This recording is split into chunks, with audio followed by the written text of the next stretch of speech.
এখন মানে আজকে আমাদের যে আলোচ্য বিষয় সেটা হচ্ছে ধারা ধারা বা প্রবণ। আমরা আজকে ধারা অর্থাৎ সমান্তর ধারা নিয়ে আলোচনা করব। সমান্তর ধারা। এখন ধারা ধারণা জানতে গেলে আমরা প্রথমে অনুক্রম জিনিসটা বুঝতে চেষ্টা করি। প্রথমে আমরা দেখি ক্রম। প্রথমটা কি? ক্রম। ক্রম, এরপর আসলো অনুক্রম, তারপর আসলো ধারা। ক্রম, অনুক্রম, ক্রম বিষয়টা কি? ক্রমটা হচ্ছে আমরা ছোটবেলা থেকে যে অঙ্ক করি ঊর্ধ্বক্রম বা অধঃক্রম, বিষয়টা মূলত ওই ওই ধরনের কিছু একটা। যেমন আমরা এখানে একটা সংখ্যা লিখি 3, 5, 10, 11, 100।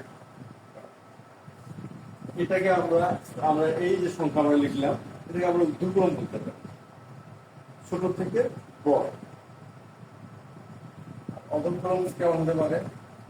7, 1, 0, -9। এটা হচ্ছে অধঃক্রম, অর্থাৎ এটা ক্রম। এখন এখানে একটা জিনিস খেয়াল করি আমরা, এই যে আমরা সংখ্যাগুলো লিখছি কোনো নির্দিষ্ট নিয়ম নেই। একটি বিষয় আছে যে ছোট থেকে বড়, আর প্রথমটার ক্ষেত্রে আর দ্বিতীয়টার ক্ষেত্রে বড় থেকে ছোট। এটারও নির্দিষ্ট কোনো নিয়ম রক্ত করা হয়। কিন্তু এই অনুক্রমটা হচ্ছে এই ক্রমে যখন আমরা নিয়ম বা নির্দিষ্ট একটা নিয়ম দাঁড় করা হয়, কি করবে? নির্দিষ্ট নিয়ম। এই ক্রমের নির্দিষ্ট নিয়মটা অ্যাপ্লাই করলে এটা হয়ে যাবে অনুক্রম। এটা কি হবে? অনুক্রম। বিষয়টা কেমন? যেমন 3, 5, 7, 9, 11। এখানে একটা খেয়াল করে দিচ্ছি, এই যে সংখ্যাগুলো পার্থক্য প্রতি ক্ষেত্রে 2 করে, এটা একটা নিয়ম যে প্রতি ক্ষেত্রে পার্থক্য কত? 2। প্রতিটা সংখ্যা পার্থক্য 2। সেহেতু 13 পর আমরা অনায়াসে বলতে পারতেছি 15।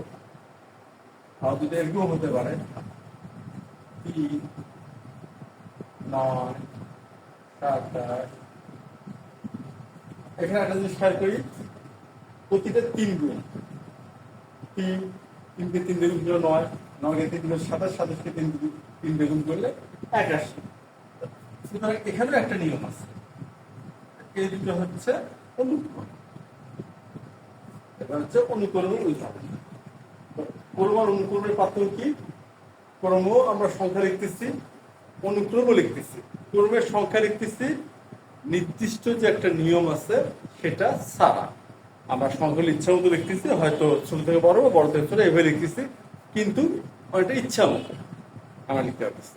কিন্তু অনুক্রমে বিষয়টা ইচ্ছা মতো নয়। হ্যাঁ, প্রথমটা আমরা ইচ্ছা মতো লিখলাম, তারপরটা ইচ্ছা মতো লিখলাম, কিন্তু তৃতীয়টা লিখতে গেলেই আর ইচ্ছা মতো হচ্ছে না, হবে না। কেননা এখানে একটা নির্দিষ্ট একটা নিয়ম বা প্যাটার্ন মেনটেন করতে হয়। এই গেল ক্রম আর অনুক্রমের বিষয়টা। এখন ধারা কি? ধারা হচ্ছে এই যে অনুক্রম, প্রথম শর্ত হলো ওটা অনুক্রম হতে হবে। যেমন 3, 5, 7, 9, এটা একটা অনুক্রম।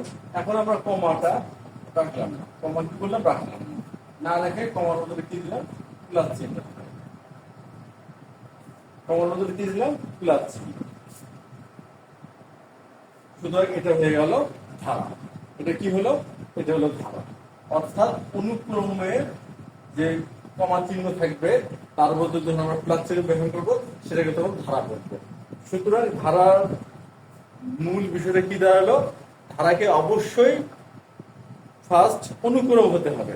ক্রমের যদি আমরা কমা চিহ্নর বদলে, অর্থাৎ আমরা যে প্রথম যেটা লিখলাম 3, 5, 10, 11, আর কমা চিহ্ন বদলে প্লাস চিহ্ন দিলাম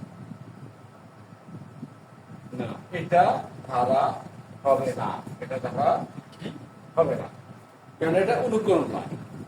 ধারার প্রধান সত্য হচ্ছে ফার্স্ট তাকে অনুকরণ হতে হবে, তারপরে আমরা যোগ চিহ্ন দিব, তখন সেটাকে আমরা ধারা বলব। এখন ধারার মধ্যে দুটো বিষয় আছে, যেমন এটা আমরা লিখতেছি 3, 9, 27, দুটো বিষয় কি, এই যে এখানে পার্থক্য হলো 2 আর এখানকার ভাগফল হচ্ছে 3, এটা হচ্ছে ভাগফল 3 আর হলো বিয়োগফল। প্রতিক্ষেত্রে পার্থক্য 2 আর প্রতিক্ষেত্রে এখানকার ভাগফল 3। তার পার্থক্যটা কি হচ্ছে, একটা গুণ আর একটা গুণের ধারণা চলে আসতেছে, আর একটা হচ্ছে বিয়োগের ধারণা। যেহেতু এখানে পার্থক্য সমান, পার্থক্য আরেকটা মানে আরেকটি বাংলা প্রতিশব্দ আছে অন্তর, সেহেতু এটাকে আমরা বলবো সমান্তর। কি বলবো, সমান্তর। আর এখানে আমরা ভাগ করতেছি, আর ভাগের মাধ্যমে যে তুলনা সেটাকে আমরা অনুপাত বলি, আর এটাকে আমরা বলবো গুণোত্তর ধারা।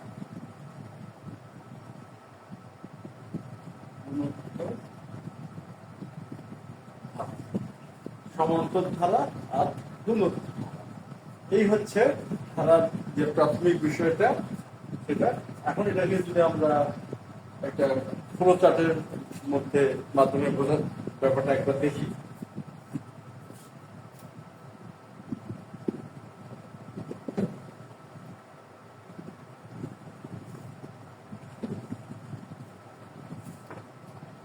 প্রথমে নিচ্ছে ক্রম, এরপর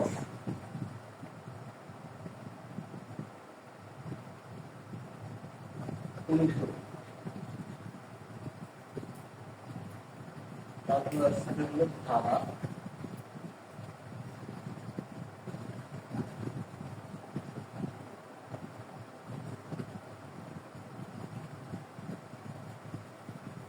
এখন আমরা একটা প্রাথমিক একটা বিষয় শিখে রাখি, এটা আমাদের ভবিষ্যতে কাজে লাগবে।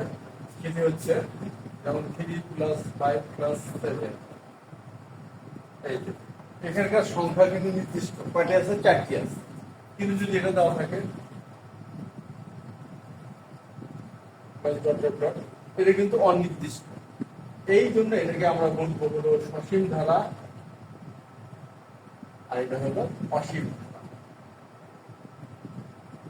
যেহেতু এর উপাদান নির্দিষ্ট সসীম, এর উপাদান অনির্দিষ্ট অসীম, সুতরাং আমরা এখানে লিখতে পারবো হলো সসীম ধারা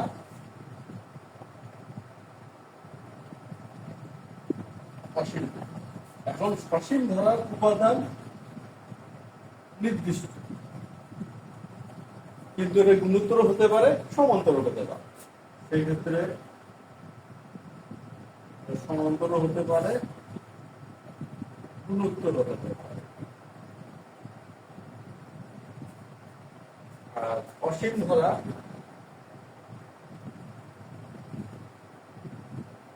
এটাও সমান্তর হতে পারে, আর গুণোত্তরও হতে পারে।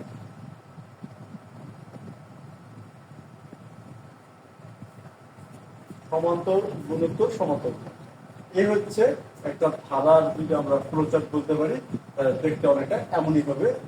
শুরু হলো ক্রম থেকে, এখানে আমরা নিয়মের নির্দিষ্ট একটা প্যাটার্ন মেনটেন করব, সেখান থেকে আসবে অনুকরণ।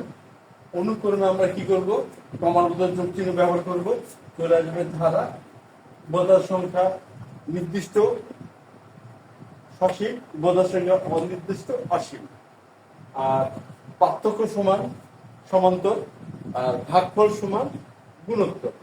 পার্থক্য সমান সমান্তর, ভাগফল সমান গুণোত্তর। এই তো গেল আমাদের ধারা প্রাথমিক যে বিষয়টা সেটা। তো আজকে আমরা ধারার যে প্রাথমিক বিষয় আছে সেই বিষয়ে একটা ধারণা নিলাম।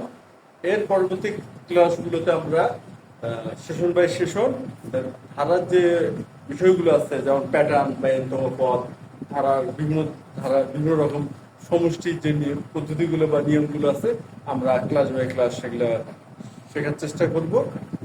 তা আজকে পরবর্তী বা নেক্সট ক্লাসের আমন্ত্রণ জানিয়ে ধন্যবাদ দিয়ে শেষ করলাম। আজকে নেক্সট ক্লাসে দেখা হবে।